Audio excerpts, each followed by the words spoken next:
Kita nak kembali kepada situasi Malaysia berdepan dengan pandemik COVID-19 ini dan nak meraihkan barisan hadapan yang memastikan keselamatan dan memastikan kita rakyat Malaysia ni betul-betul patuh kepada perintah kawalan pergerakan dan sebagainya ini. Dan antara barisan hadapan yang kita nak raihkan pada ini ialah Angkatan Tentera Malaysia. Jadi saya hari ini bersyukur dan bergembira kerana hari ini tetamu kehormat saya ialah Jeneral Tan Sri Dato' Effendi Buang, TUDM, Panglima Angkatan Tentera. Assalamualaikum Jeneral, apa khabar? Waalaikumsalam. Sihat? Terima kasih setuju bersama kami.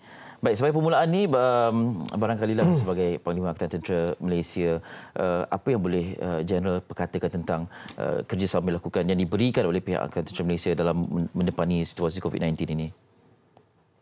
Bismillahirrahmanirrahim. Assalamualaikum warahmatullahi wabarakatuh dan salam sejahtera. Semenjak negara kita dan dunia secara amnya dilandakan oleh wabak COVID-19 ni, kita telah mengambil bahagian secara aktif. Pertama kali, kalau kita ingat pada pertengahan bulan Mac dulu, apabila kerajaan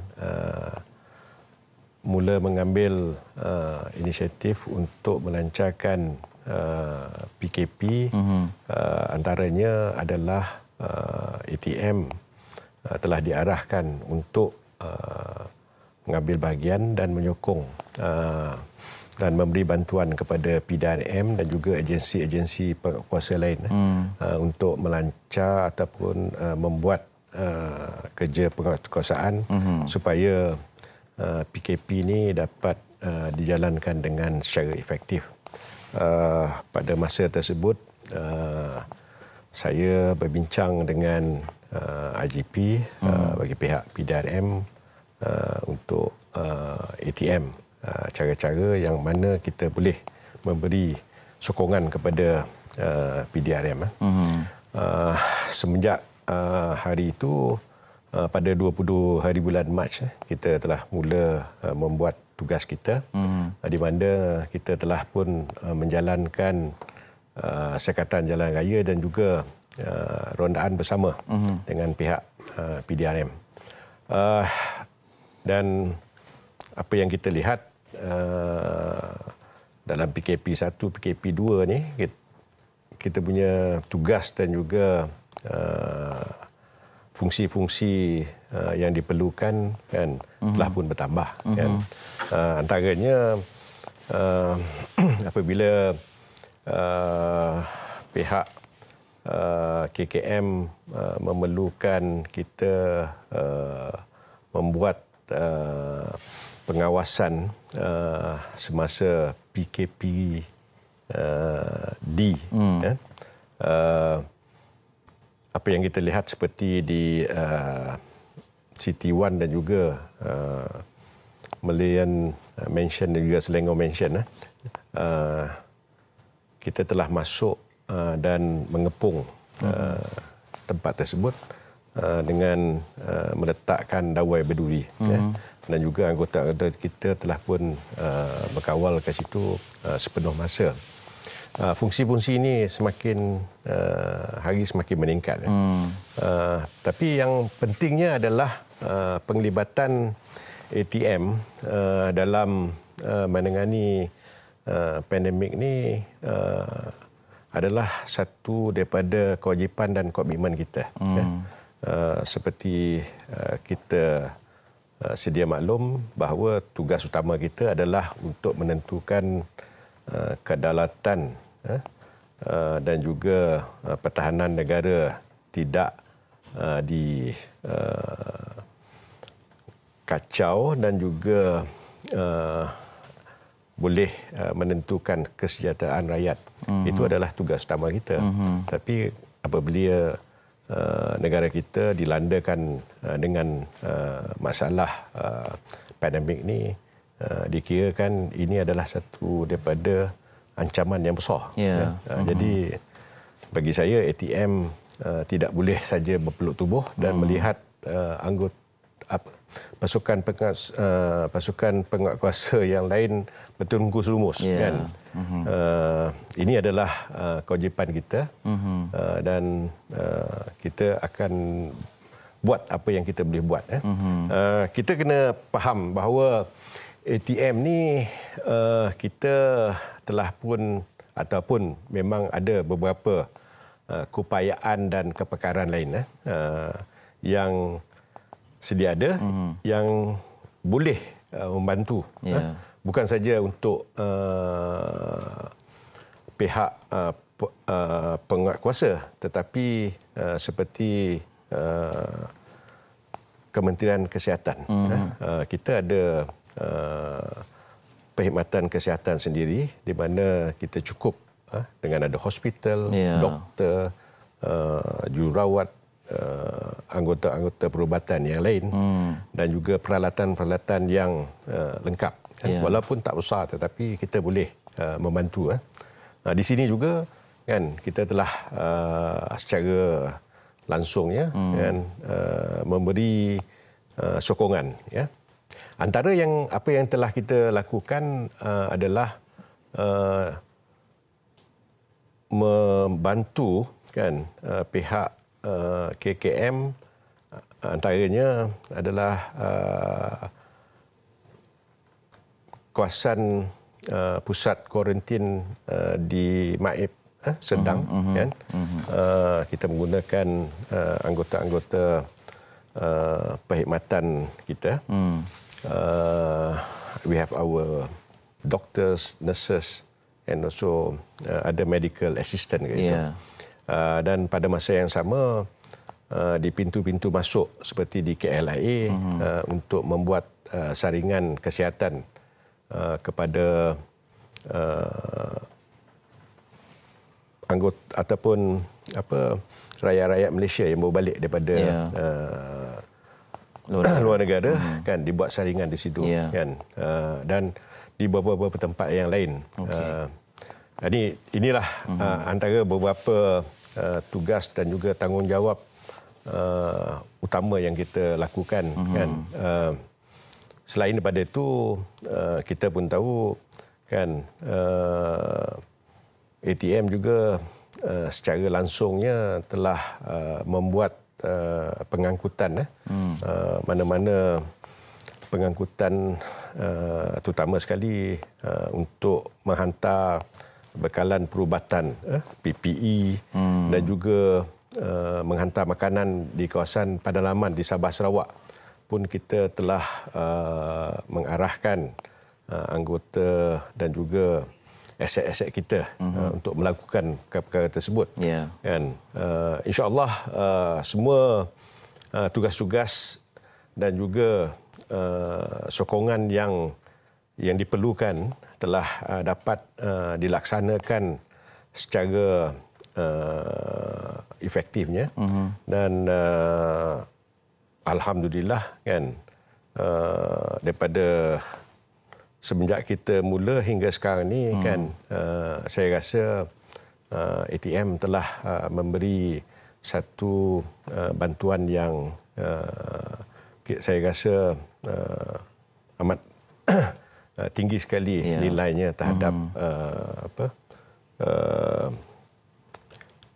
usaha kita untuk menentukan pandemik COVID-19 ni dapat diselesaikan.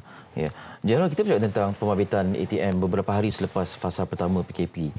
Ketika itu persepsi rakyat Malaysia ialah bila tentera mula masuk sekali, maknanya keadaan akan menjadi begitu tegang, seperti darurat dan sebagainya. Tetapi itu tidak berlaku. Bagaimana pihak ATM pada pandangan General mengendalikan persepsi ini dan akhirnya dirasakan ini sekadar sokongan kepada pihak yang menjalankan tugas, tapi pada masa sama memberitahu kepada rakyat Malaysia jangan pandang lekeh tentang situasi ini.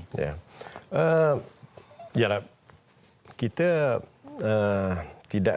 tidak boleh menyalahkan anggapan-anggapan orang ramai mengapa mereka membuat anggapan seperti itu.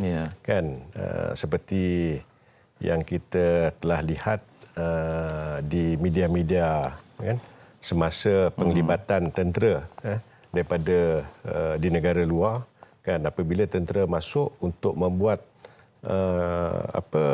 public order punya tugas ni, kan, banyak melibatkan ataupun menggunakan kekerasan, kan.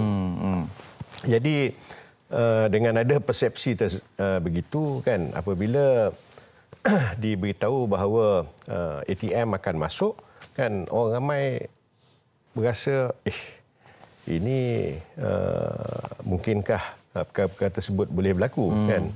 So persepsi ini memang ada, dan kita pun dah menjangka, kan, perkara-perkara tersebut, kan, mungkin akan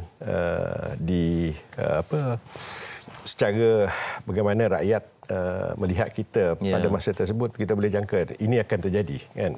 Oleh demikian pendekatan untuk menerang dan ataupun penampilan kita amatlah penting supaya masyarakat ataupun orang ramai tidak terkejut dan tidak rasa takut, kan. Untuk menjalankan tugas-tugas tersebut, kan, pertama kali adalah untuk menerang pada anggota-anggota kita bahawa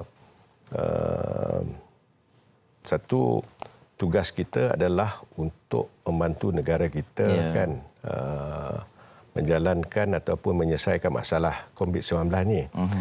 Yang kedua adalah kita tidak boleh menganggap bahawa rakyat adalah musuh. Kan, musuh sebenarnya adalah virus. Kan. Oleh yang demikian, pendekatan kita terhadap orang ramai apabila menjalankan tugas kita, kita kena ingat, kan, pertama kali adalah apabila berdepan dengan manusia ataupun orang ni, kan, dia banyak kerenah dia. Kan, pertama kali kita kena menangani, kan, situasi-situasi tersebut dengan secara bijaksana, kan, matang, dan juga kita harus, kan, menggunakan pendekatan yang berhemah. Itu amat penting. Sebab apa? Dengan memakai pakaian seragam seperti apa yang saya pakai ni, kan, kemungkinan itu boleh dilihat sebagai satu persepsi yang membuat orang rasa intimidasi kat situ. Orang rasa takut, gerun apa semua ni. So kita tak boleh kata orang gunakan itu sebagai untuk meletakkan orang ramai ni, kan, perasaan macam tu. Baik. So friendly approach kena digunakan, tetapi tidak bermakna dengan melakukan secara demikian, kan, kita tidak tegas. Kan. So friendly but we have to be firm. Ketegasan tu tetap ada lah, ya. Baik, Jeneral, kita nak berehat seketika, lepas ini kita sambung membincang, ya. Terutamanya aspek-aspek lebih penting seperti sempadan negara yang kita perlu juga kawal untuk memastikan tidak ada pencerobohan dan sebagainya dalam situasi mendepani COVID-19 ini. Selepas ini dalam Malaysia hari ini kita masih lagi bersama dengan tetamu kehormat Jeneral Tan Sri Dato' Effendy Buang, Panglima Angkatan Tentera Malaysia, bersama dengan kita. Jeneral, sebelum ini di awal penguatkuasaan PKP digerakkan 7,000 lebih anggota ATM, dan sekarang ini banyak tugasan harus dilakukan, ya, selain daripada apa kita lihat, rondaan dan juga kawalan atau sekadar jalan raya, ada aspek logistik yang Jeneral sebutkan, dan sekarang yang antara yang utama juga ialah menjaga sempadan negara daripada pencerobohan ini. Bagaimana Jeneral melihat situasi penugasan ini? Pertama kali biar saya terangkan keadaan bagaimana kritikalnya untuk kita menentukan tidak ada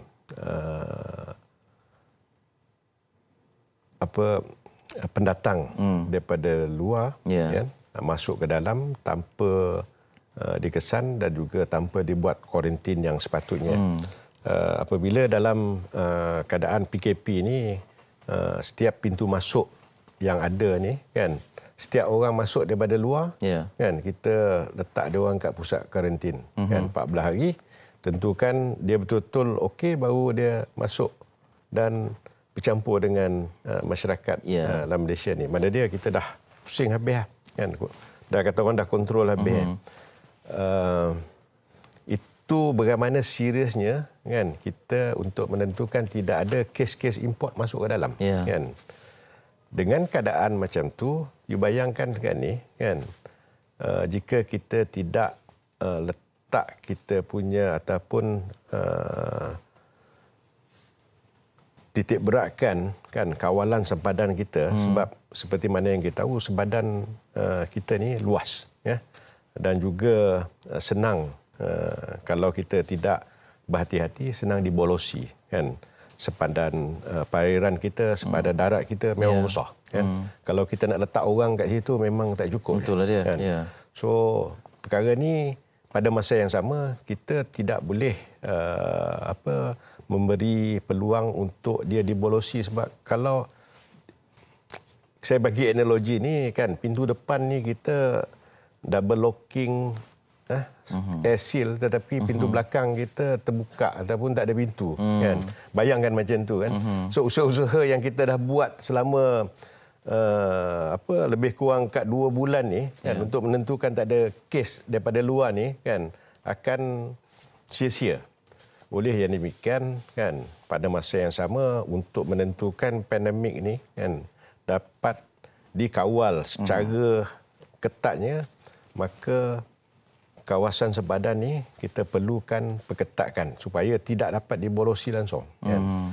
Oleh yang demikian, maka usaha-usaha yang telah kita lakukan sekarang ni adalah menubuhkan satu kan combine effort daripada